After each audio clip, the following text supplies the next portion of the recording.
Antioxidants are good for cognition because they generally in our entire body help us from not breaking down. So when you take an apple and you cut it, it turns brown. That's oxidation. The apple's breaking down. We do that. We just tend to break down generally in every part of our body.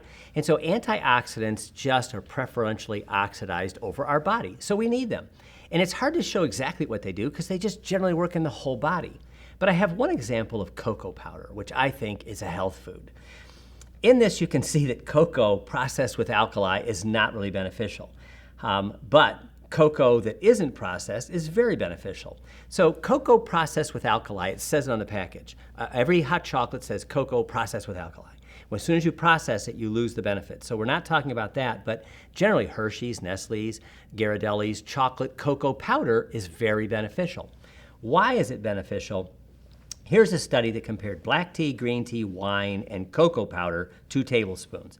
Now, we all know that black tea is good, and you can see from this it has these antioxidants. Green tea has a little bit more. Wine has a little bit more. But look at the cocoa powder, the amount of antioxidants in cocoa compared to these other 3 things.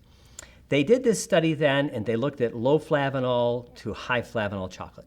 Those that have all those benefits, those that don't. Comparing Dutch process to regular cocoa, and this slide shows you what we have. So on the left, we have the low flavanol cocoa, and you can see in the green, this is the flow-mediated dilation, how wide the vessel is, and 2 hours after eating it, the vessel shrinks a little bit.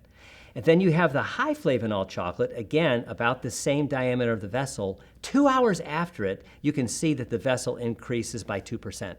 And so it's an amazing thing what cocoa does to our vessels. So how does that help our brain? How does it help our heart? When vessels are expanding, you get more blood flow, and when you get more blood flow, you get more nutrients to the tissues. And so cocoa is good because it adds for blood flow. Then I have one study here looking at blueberries, and this is with animals. It's looking at brain damage. And so from this graph, you can see that there's 3 different parts, C, A, 1, 2, and 3, and then the total looking at the brain.